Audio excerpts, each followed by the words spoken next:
Hello everyone, I'm Azizul Hakim, and today we're diving into the fascinating world of economic development. This topic is essential because it influences every part of our lives, from the jobs we hold to the quality of education we receive, and even the healthcare available to us. Economic development is about how countries grow their economies and enhance people's lives. It's not just about numbers and graphs. It's about real people and their everyday experiences. When an economy grows, it means more opportunities for everyone. To help us understand this better, I'll be your guide today. I've spent years studying the intricate details of economies around the world, and I'm here to share my insights with you. Think of me as your economic teacher.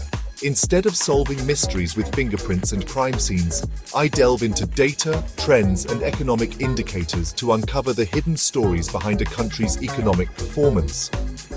I look for clues about how well a country is doing economically.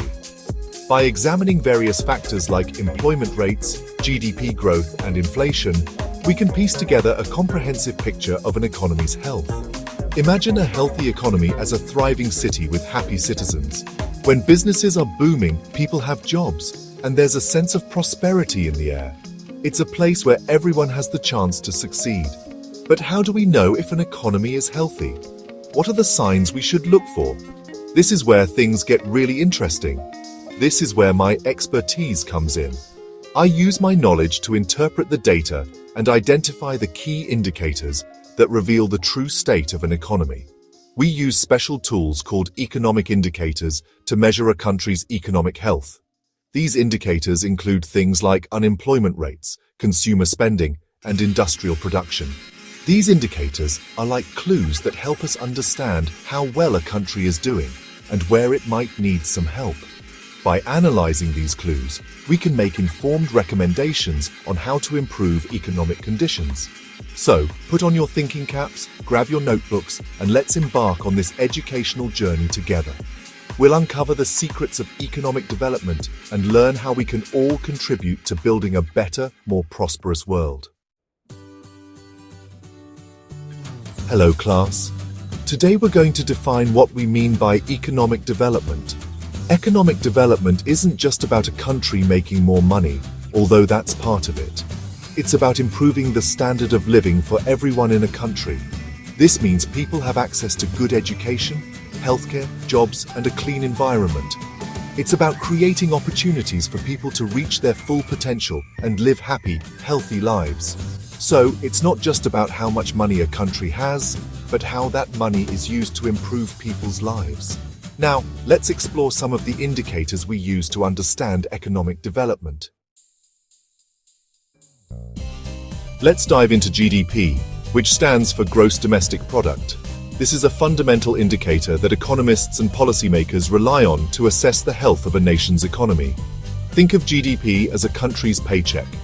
Just like your paycheck reflects your earnings, GDP reflects the economic output of a nation. It measures the total value of all the goods and services produced within a country's borders in a given year.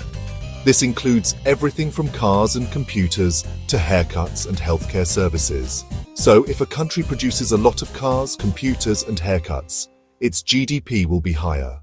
The more a country produces, the more it earns, and the higher its GDP.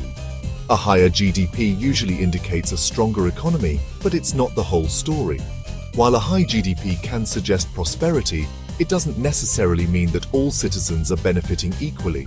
Imagine two countries with the same GDP. On the surface, they might seem equally prosperous, but the reality can be quite different. One country might have a few very wealthy people and a lot of poor people, while the other country's wealth is more evenly distributed. This disparity can lead to vastly different living standards and quality of life for the average citizen. GDP alone doesn't tell us how that wealth is shared. It doesn't account for income inequality or the distribution of resources among the population. That's why Azizul, as your teacher, uses other clues to get a complete picture. By examining additional economic indicators, we can better understand the true state of an economy and the well-being of its people. Today, let's explore a fascinating comparison between two fictional countries, Appleland and Orangia. Both nations boast a GDP of $100 billion. Appleland excels in producing cutting-edge technology, while Orangia is renowned for its bountiful orange groves. At first glance, their GDPs suggest equality, but a deeper look reveals that Appleland has a significant wealth disparity, with a few tech giants holding the majority of the wealth. Orangia, on the other hand, enjoys a more balanced economic structure, where wealth is more evenly distributed among its people. This comparison highlights that while GDP is a crucial metric, it's merely one piece of the larger economic puzzle. We need to consider more indicators to get the full picture. Welcome to Section 5, where we explore the literacy rate, a key to unlocking a nation's potential. Think of literacy rate as a measure of how many adults in a country can read and write. But it's more than just a statistic. It's the bedrock of a nation's educational strength. A high literacy rate means a country is equipping its citizens with the vital skills to thrive in today's complex world. Education is the cornerstone of economic development. It empowers individuals to acquire new skills, secure better jobs, and make meaningful contributions to society. Educated individuals can pursue higher-paying careers, innovate, and drive economic growth, creating a ripple effect that benefits everyone. Literacy enables people to access information, communicate effectively, and fully participate in the economy. It opens doors to lifelong learning and personal growth, helping individuals stay informed, understand their rights, and make better decisions for themselves and their families. A high literacy rate signifies a nation's investment in its people and their future. It reflects a commitment to education and the belief that every individual has the potential to contribute to society. This investment yields a more knowledgeable, skilled, and capable population. Imagine a country where everyone can read. In such a place, people are more likely to engage in civic activities, volunteer, and participate in community development projects. They can better understand public policies and advocate for positive changes. Literacy helps people understand contracts, follow instructions, and learn new technologies.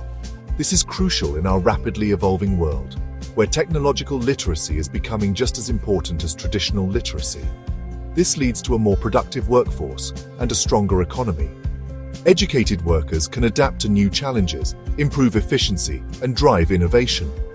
Ultimately, a high literacy rate is the foundation of a thriving, prosperous nation. Let's strive to unlock this potential together. Section 6. The power of literacy from individuals to nations. Imagine two friends, Maya and Sarah. Maya, who grew up in a country with a high literacy rate, and Sarah, whose country had limited educational opportunities. Maya excelled in school, went to university, and now she is a successful engineer. Sarah, on the other hand, struggled to find well-paying jobs due to her limited literacy skills. This story illustrates how literacy can shape individual lives and influence a nation's economic development. A literate population fosters a skilled workforce, enhances productivity, and ultimately builds a stronger economy. Welcome to Section 7. Today, we'll explore life expectancy and its role in economic development. Life expectancy tells us the average number of years a person is expected to live in a particular country. Although it might seem like a health indicator, life expectancy is also closely linked to economic development.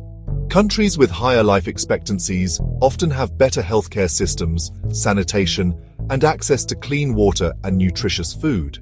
These elements contribute to a healthier and more productive population. When people live longer, healthier lives, they can work longer, contribute more to the economy, and enjoy a better quality of life. Life expectancy is a powerful indicator of a country's overall well-being.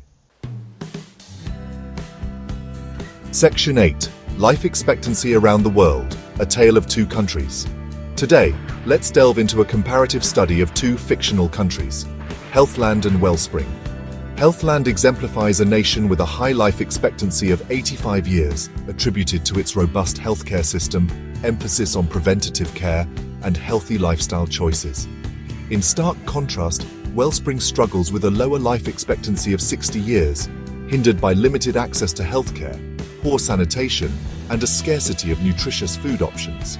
This stark disparity underscores the profound connection between life expectancy and economic development.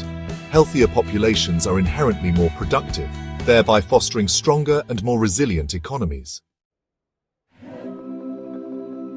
Welcome to Section 9, Using Indicators to Make a Difference.